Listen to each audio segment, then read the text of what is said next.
The question was, am I appreciated in Japan and France? Japan, not so much. I mean, I have a lot of followers in Japan, more in Korea actually. South Korea is really big on me. They teach me in school.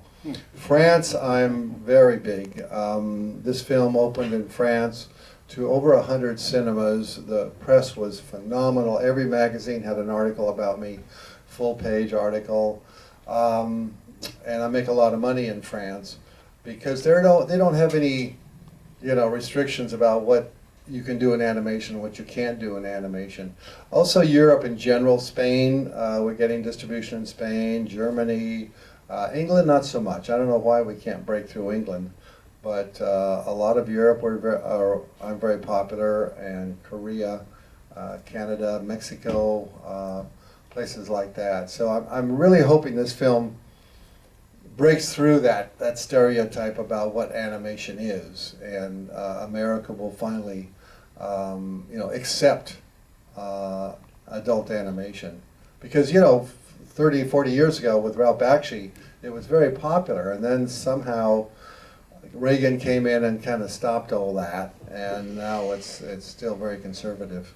It wasn't Reagan, it was Pixar. Pixar was so popular, made so much money, that typical Hollywood say, well, we got to have to do a Pixar film, and that's and Disney said the same thing.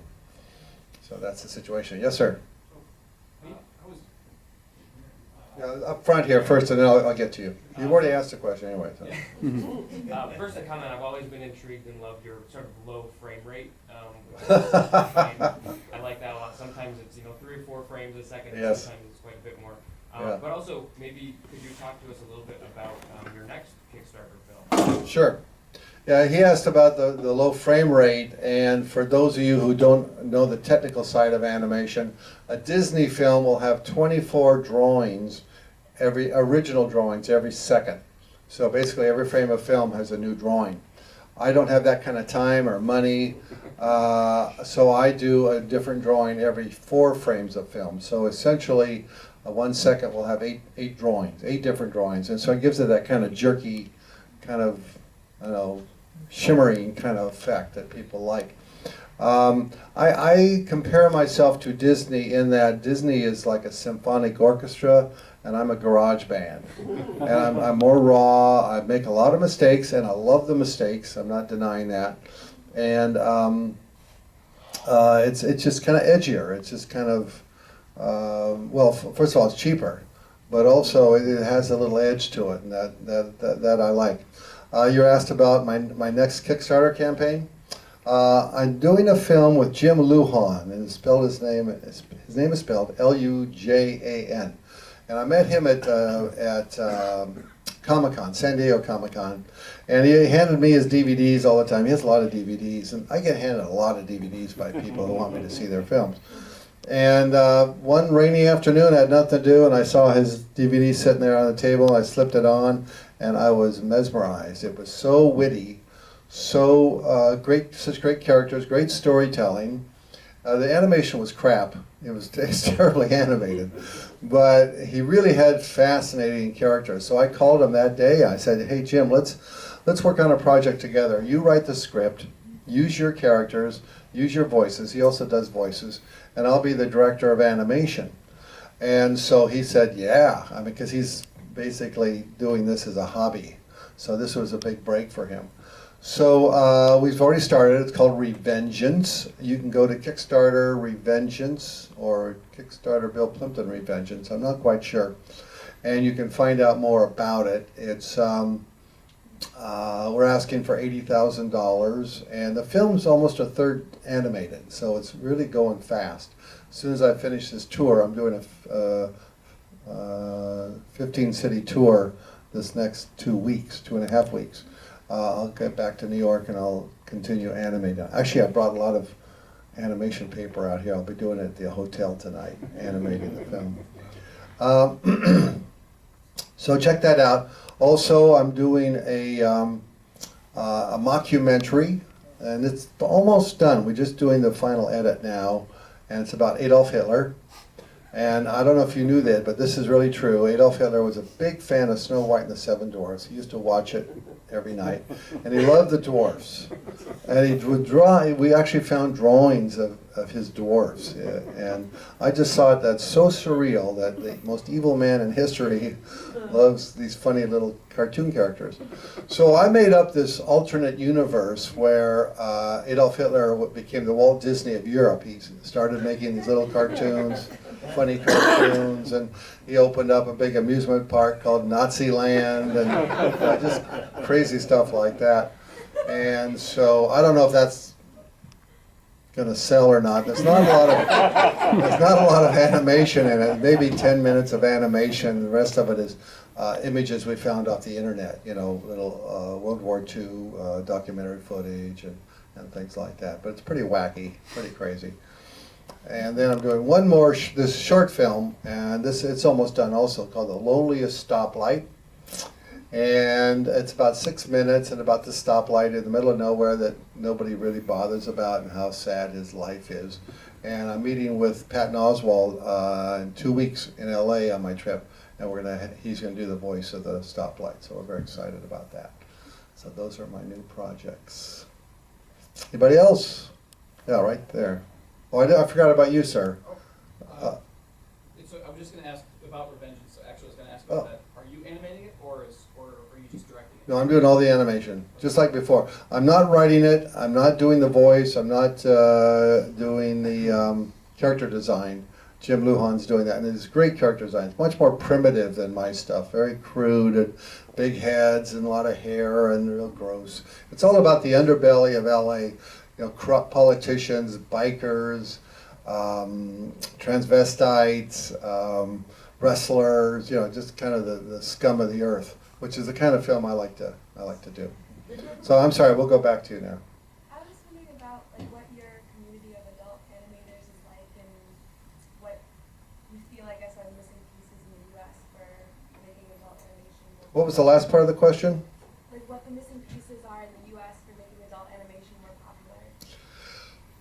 We need a big hit. I think if there was a film, such as Cheatin' or something, that really had a big box office, then everybody in Hollywood would say, oh, it's a new thing, yeah, we got to do it, we got to do it.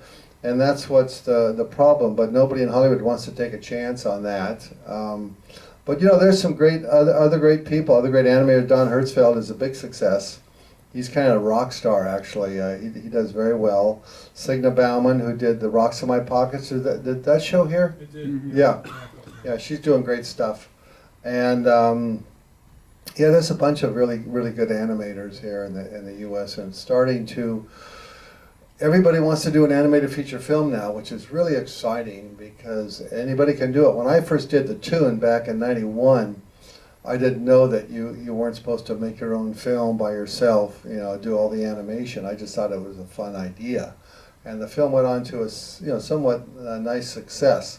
Now everybody's doing it, and I'm so happy. It's the democratic way to see all these different people from different kinds of cultures and societies making films about their lives or their ideas, and I think it's really great. But another great factor, not only just the digital revolution with your home computer, your laptop, you can make an animated film, but also the distribution plan is totally changing.